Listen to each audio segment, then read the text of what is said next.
160 plus score பண்ணுறதுக்கு 70% of syllabus complete பண்ணியிருந்தா போதும்.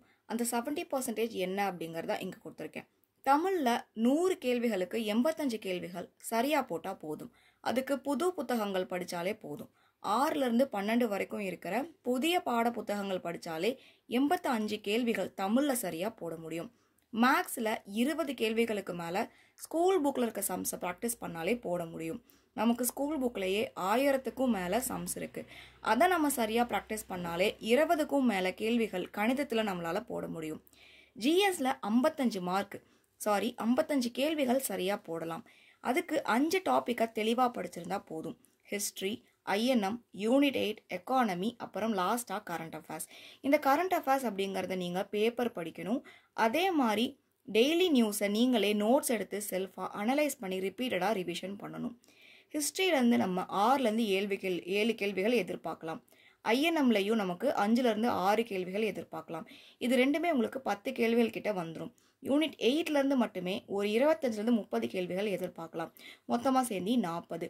எக்கனாமியில் உங்களுக்கு ஒரு 7லேருந்து 8 கேள்விகள் எதிர்பார்க்கலாம். கரண்ட் அஃபேர்லையும் 7லேருந்து 8 கேள்விகள் எதிர்பார்க்கலாம். இது மொத்தமாகவே உங்களுக்கு 55 கேள்விகள் கிட்ட வந்துடும். இது மட்டுமே தெளிவாக படிச்சிருந்தாலே நம்ம அதிக மார்க்கு, அதாவது 160க்கு தேவையான மார்க்கை வாங்கிடலாம்.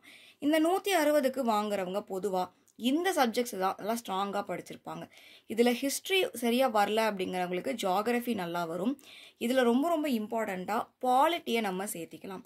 கரண்ட் அஃபேர்ஸில் கை வைக்கிறதுக்கு யோசிக்கிறவங்க பாலிட்டியை நல்லா படிச்சுக்குவாங்க.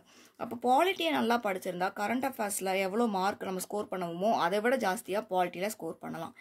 இந்த 5 சப்ஜெக்டை வச்சே பாஸ் ஆகிடலாம் அப்படின்னு திருப்பி இதவே படிச்சுட்டு இருப்பாங்க. இது மொத்தத்தையும் படித்தா நமக்கு 70% தான் சிலபஸ் கவர் ஆகும். அப்போ மிச்சம் நமக்கு 170க்கு மேலே 180க்கு மேலே வாங்கணும் அப்படின்னா என்ன பண்ணலாம் அப்படின்னு பார்த்தீங்கன்னா, இந்த ஒரு விஷயத்தில் நீங்கள் கவனம் செலுத்தணும். 170 வேணும் இல்லை 180க்கு மேலே மார்க் வேணும் அப்படின்னு நினச்சா ஜிஎஸ்ல நம்ம எதை திருப்பி படிச்சுட்டு இருக்கோமோ அதை தாண்டி படிக்காததையும் படித்து நம்ம ரிவிஷன் பண்ணணும். அப்போ ரிமைனிங் டாபிக்ஸை நம்ம ஃபோக்கஸ் பண்ணி படிக்கணும். மேக்ஸில் ஸ்கூல் புக்கை நம்ம எத்தனை தடவை படிக்கிறோமோ அதே மாதிரி அதை ப்ராக்டிஸ் பண்ணி எழுதி பார்க்கணும். அது போக நிறைய மாடல் சம்ஸை ப்ராக்டிஸ் பண்ணி எழுதி பார்க்கணும். சில சம்மில் ஃபார்முலா வச்சு எப்பேற்பட்ட சம் கொடுத்தாலும் போடுற மாதிரி தான் கொடுப்பாங்க. அப்போ அதை நம்ம நிறையா ப்ராக்டிஸ் பண்ணி பார்க்கணும். டெய்லியும் ஒரு 1 மணி நேரமாச்சும் மேக்ஸை நம்ம ப்ராக்டிஸ் பண்ணணும். தமிழில் ஓல்டு புக்ஸை படிக்கணும். அதே மாதிரி எத்திக்ஸை படிக்கணும். 11th 12th எத்திக்ஸில் எல்லாமே படிக்க தேவையில்லை. இம்பார்ட்டண்ட்டான லெசன்ஸை மட்டும் படித்தா போதும். அது என்னங்கிறத எத்திக்ஸில் படிக்கணும். அதே மாதிரி சிறப்பு தமிழ்லையும் எல்லாமே படிக்க தேவையில்லை. ரொம்ப ரொம்ப முக்கியமாக இருக்கிறத படித்தா மட்டும் போதும். இந்த 3ஐயும் யார் சரியாக பண்ணியிருக்காங்களோ அவங்க அந்த 170லேருந்து 180க்கு மேலே ஸ்கோர் பண்ணுவாங்க. முதல்ல சொன்ன இந்த விஷயத்தை எல்லாருமே பண்ணியிருப்பாங்க. அப்போ எல்லாருமே சர்வசாதாரணமாக 160 அப்படிங்கிறத குரூப் 4ல் போட்டுருவாங்க. 160க்கு மேலே போட்டுருவாங்க. ஆனால் 170 கிட்ட வர்றது அவங்களுக்கு சிரமமாக இருக்கும். டே டு டே எப்படி ப்ராக்டிஸ் பண்ணலாம் அப்படிங்கிறத அடுத்தடுத்த வீடியோவில் பார்க்கலாம். இந்த வீடியோ ஃபுல்லாக பார்த்ததுக்கு தேங்க்யூ. சேனலை இன்னும் சப்ஸ்கிரைப் பண்ணாமல் இருந்தால் சப்ஸ்கிரைப் பண்ணிக்கோங்க. ஃப்ரெண்ட்ஸுக்கும் ரெஃபர் பண்ணுங்கள். டெலகிராம் சேனலில் இம்பார்ட்டண்ட்டான அப்டேட்ஸ் ப்ரொவைட் பண்ணிகிட்ருக்கோம். டெலகிராம் குரூப்பில் ஜாயின் பண்ணாதவங்க ஜாயின் பண்ணிக்கோங்க. லிங்க் டிஸ்கிரிப்ஷனில் இருக்குது. தேங்க்யூ.